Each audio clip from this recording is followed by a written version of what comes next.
Good morning students. आज हमारा topic है टेंस। सबसे पहले मैं आपको सिखाऊंगा कि आप अच्छी इंग्लिश कैसे बोल सकते हैं। Students, one thing you always remember, if you want to speak correct English, first thing is that you don't hesitate. You don't hesitate and you believe in yourself that I can speak correct English. English is the world's easiest language. You can speak correctly if you believe in yourself and if you do practice regularly. This is necessary, this is compulsory. You can't speak this language correctly if you don't believe in yourself, if you don't practice. Second thing is that you think only in English. When you speak English, this is the wrong method. You think in Hindi after you speak English. No, this is the when you speak Hindi, do you think about English? No, this is not the correct way. When you speak any particular language, you think only in that language. You don't think in other languages. So this is very necessary. Just like this is a marker. This is a kind of a pen which is used to write, and you don't think in Hindi when you speak about this. So this is very necessary. Second thing is that you practice this regularly in daily life. You use the English sentences when you conversation take place with other person. You use the English sentences, and in the school and also in the home you use the English language. So we are going to start our next topic, that is present tense. Tense play an important role in English language, and if you learn all the tenses, it is very easy to you to learn this language. So we are going to start this our next topic, that is present tense. Just like present tense means that situation take place in the present. कोई भी वर्तमान में जो घटना घटती है हम उसको प्रेजेंट टेंस की फॉर्म में उसको रिप्रेजेंट करते हैं। अब टेंसेस के चार जो है, हर एक के चार पार्ट हैं। प्रेजेंट का मतलब है वर्तमान, पास्ट का मतलब होता है भूतकाल जो बीत गया, फ्यूचर का मतलब है जो आगे आएगा, भविष्य काल। अब प्रेजेंट टेंस के चार पार्ट्स होते हैं: present indefinite, present continuous, present perfect, present perfect continuous. Just like past के भी चार पार्ट्स होते हैं: past indefinite, past continuous, past perfect continuous. Future indefinite, future continuous, future perfect continuous. तो ये 12 टेंस होते हैं और ये बहुत इजी हैं, बहुत ही ज्यादा इजी हैं। In believe yourself that you can learn just like you learn. So we are going to start this topic. Present tense के अंदर क्या होता है कि इसकी आइडेंटिफिकेशन आप कैसे करेंगे, कि आपको कैसे पता चलेगा कि ये जो है वो प्रेजेंट टेंस है। तो इसके लिए आपको जनरली जो हिंदी के जो सेंटेंसेस होते हैं उसके लास्ट में जो है ये वर्ड्स आपको ता है, ते है, ती है इत्यादि, ये आइडेंटिफिकेशन के लिए कि जनरली जब हिंदी के आप सेंटेंसेस देखेंगे तो लास्ट में आपको ये वर्ड्स मिलेंगे। But this is not the correct identification. Everything that take place in the present, that is indicate the present tense. Just like for universal truth also we use present tense.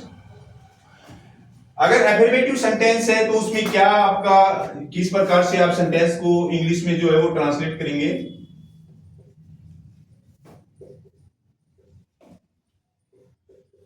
Affirmative, negative, interrogative.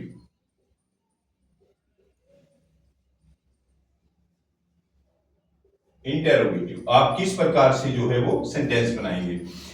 Affirmative, जैसे राम खाना खाता है, राम खाना खाता है, Ram Yeats food.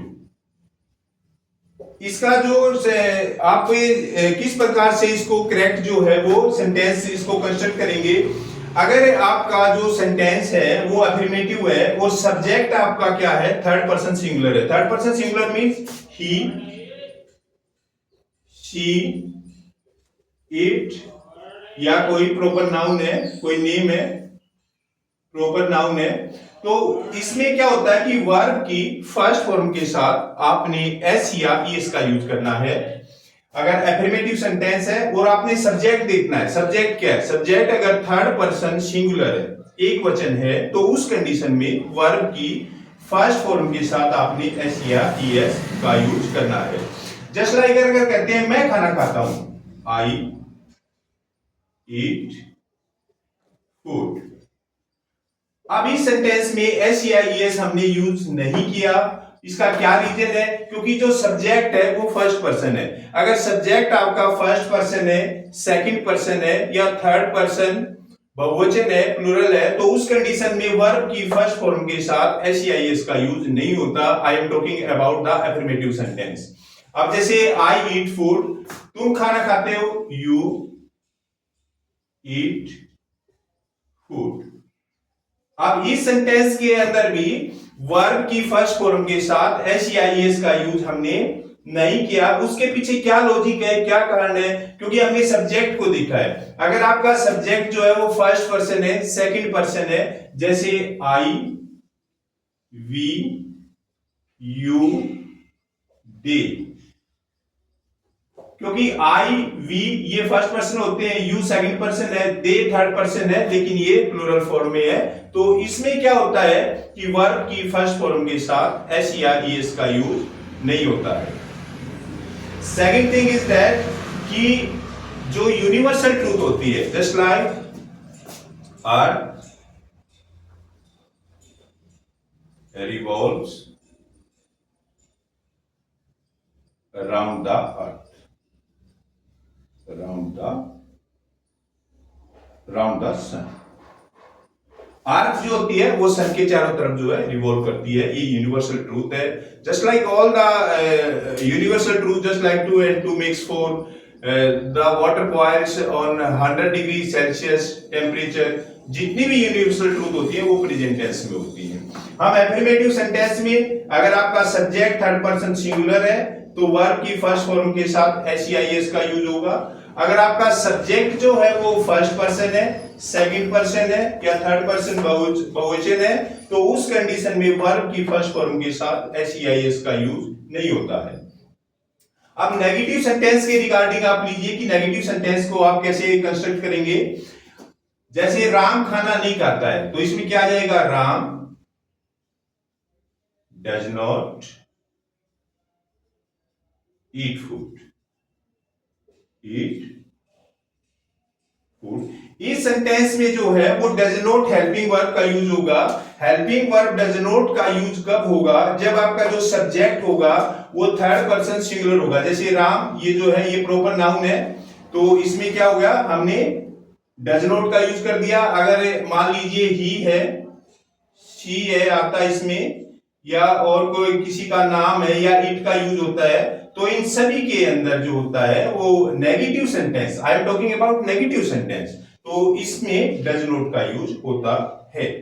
इन सभी के अंदर अगर सब्जेक्ट आपका थर्ड पर्सन सिंगुलर है तो उसमें हेल्पिंग वर्ब डज नॉट का यूज होगा इन नेगेटिव सेंटेंस। अगर मान लीजिए जैसे मैं कहता हूं वे खाना खाते हैं, तो वे खाना नहीं खाते हैं, सॉरी वे खाना नहीं खाते हैं, तो इसमें क्या हो जाएगा? वे खाना नहीं खाते हैं, तो इसमें हो जाएगा they do not eat food. वे खाना नहीं खाते हैं। अब इसमें हमने हेल्पिंग वर्ब जो है वो डू नॉट का यूज किया है, क्योंकि जो हमारा सब्जेक्ट है वो थर्ड पर्सन है, but this is in the plural form, तो हमने इसमें डू नॉट का यूज होता है। अगर मान लीजिए यहां यू, आई, वी, ये सभी के अंदर जो है वो किसका यूज होगा? डू नॉट जो है वो हेल्पिंग वर्ब का यूज होगा। अगर आपका सब्जेक्ट जो है वो फर्स्ट पर्सन है, सेकंड पर्सन है या थर्ड पर्सन प्लूरल है, तो उस कंडीशन में हेल्पिंग वर्ब डू नॉट का यूज होगा to construct the correct sentence. तो इस प्रकार से जो है हम हेल्पिंग वर्ब डू नॉट का यूज करेंगे। अगर आपका सेंटेंस इंटेरोगेटिव है तो हेल्पिंग वर्ब सब्जेक्ट से पहले आ जाएगी। जैसे क्या वे खाना खाते हैं, तो इसमें आ जाएगा do they eat food. Sign of interrogation लग जाएगी इसमें, साइन इंटरोगेटिव साइन लग जाएगा। क्या मैं स्कूल जाता हूं, क्या मैं स्कूल जाता हूं? Do I go to school.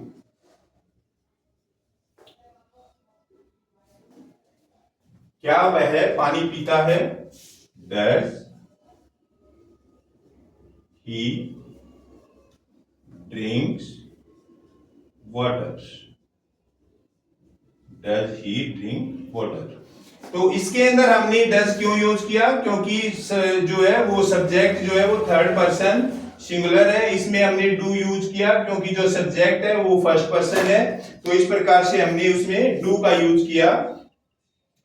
इसलिए ये जो है एफर्मेटिव आइडेंटिफाई कैसे करेंगे, जनरली हिंदी के वाक्यों में सेंटेंस के लास्ट में आपको ये जो है वर्ड्स मिलेंगे, ता है, ते है, ती है, ऐसे हम इसको आइडेंटिफाई करते हैं, क्योंकि जो काम जो हो रहा है वो प्रेजेंट में है, इनडेफिनिट है, this is not definite, indefinite form में है। और अगर एफर्मेटिव सेंटेंस है तो उस कंडीशन में क्या होता है कि हमें सब्जेक्ट को देखना है, कि जैसे वह दिल्ली जाता है तो क्या हो जाएगा, he goes to Delhi, he goes to Delhi. मैं दिल्ली जाता हूं, आई गो टू दिल्ली। वे दिल्ली जाते हैं, दे गो टू दिल्ली। मैं दिल्ली नहीं जाता हूं, I do not go to Delhi. तो इस प्रकार से आपने ये एक बार आपको रूल्स अगर इसका आपको उसको फॉलो करेंगे तो आपका करेक्ट सेंटेंस जो है वो कंस्ट्रक्ट होगा। अगर थर्ड पर्सन सिंगुलर है सब्जेक्ट और सेंटेंस आपका अफर्मेटिव है तो वर्ब की फर्स्ट फॉर्म के साथ आपने एस का यूज करना है। ये इसका यूज कब होगा, जब मान लीजिए आपका जो वर्ड है उसके लास्ट में वाव से, जैसे मैं स्कूल जाता हूं, आई, वह स्कूल जाता है तो क्या हो जाएगा, he goes to school, he goes to school. अब इस कंडीशन में क्या लग जाएगा, ईएस लग जाएगा, क्योंकि ये जो है वावल्स है, कुछ वर्ड्स ऐसे होते हैं जिसके लास्ट में वावल्स होता है उसमें ईएस लगता है, there are some specific words, तो इसमें ईएस लग जाएगा। और जो है कुछ वर्ड्स में एस का यूज होता है। ये एफर्मेटिव सेंटेंस के बारे में हम बातें कर रहे हैं। सेकंड, अगर मान लीजिए आपका जो सब्जेक्ट है वो फर्स्ट पर्सन है, first person means I, my, me, we, our, us, ये फर्स्ट पर्सन होते हैं। Second person you, your, yours, yourself, ये सेकंड पर्सन होते हैं।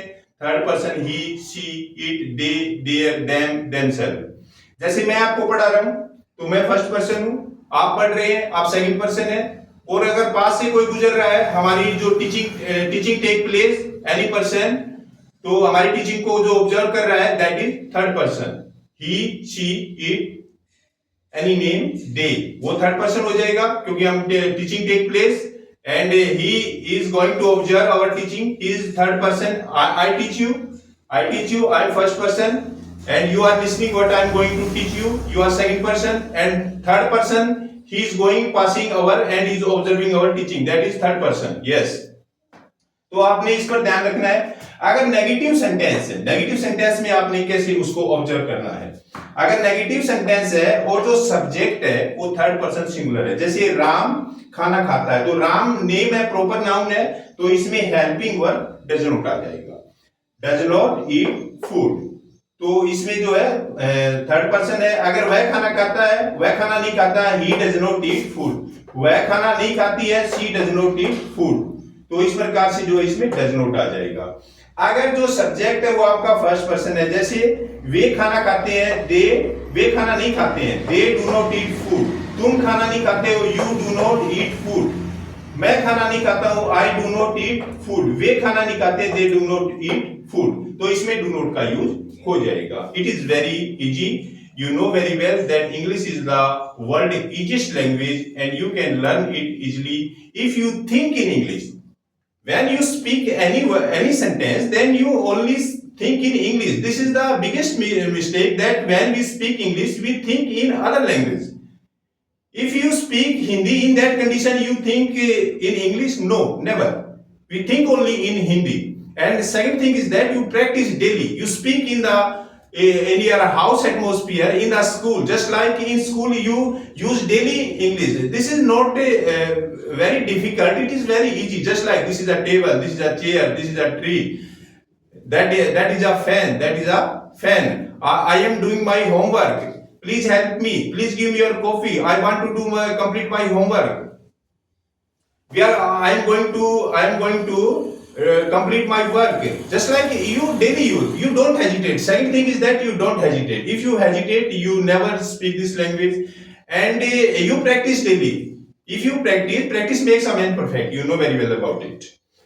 And what is the importance of English in future for you, that just you know very well that After completing your education, if you see that most of the exam of first class or second class are conducted in English medium, also conducted in Hindi medium, but chances to become successful is very high in English medium. Just like the if after 10 plus 2, if you go in a medical stream, that your complete education will be take place in English medium. And in plus 1 and plus 2, physics, chemistry, biology, that is also completed in English medium. So it is very necessary to command on this language according to the present scenario which is take place in our society. It is very necessary presently to command on this language. If in future anything happens, that will be see in the futures. But presently it is very necessary to command on this language. And then if you learn more than one language, it is a good thing. It is not a bad thing. It is a good thing if you learn more than one or two or three languages. Yes. So it is necessary if you wrote some sentences, or maybe you never use this language and learn some question answer. After that you think that I speak English fluently. No, it is not possible. You speak this language in daily life and you practice it. You don't hesitate, and you believe in yourself. You be confident that I can speak English. After that you realize you will be able to speak this language, and there is no problem. This is the world easiest language because it mouths itself. You can speak easily. तो आज हमने present tense करवाया है, तो जो है next हमारा जो टेंस होगा वो प्रेजेंट कंटिन्यूस होगा। तो इस प्रकार से आपने ये सेंटेंस कंस्ट्रक्ट करनी है। नेगेटिव, एफर्मेटिव और इंटरोगेटिव के सेंटेंस आपने कंस्ट्रक्ट करने हैं और उसको जो है आपने कॉपी में राइट डाउन करना है। I think you understand it very well. Our next topic will be about present continuous. Thank you very much.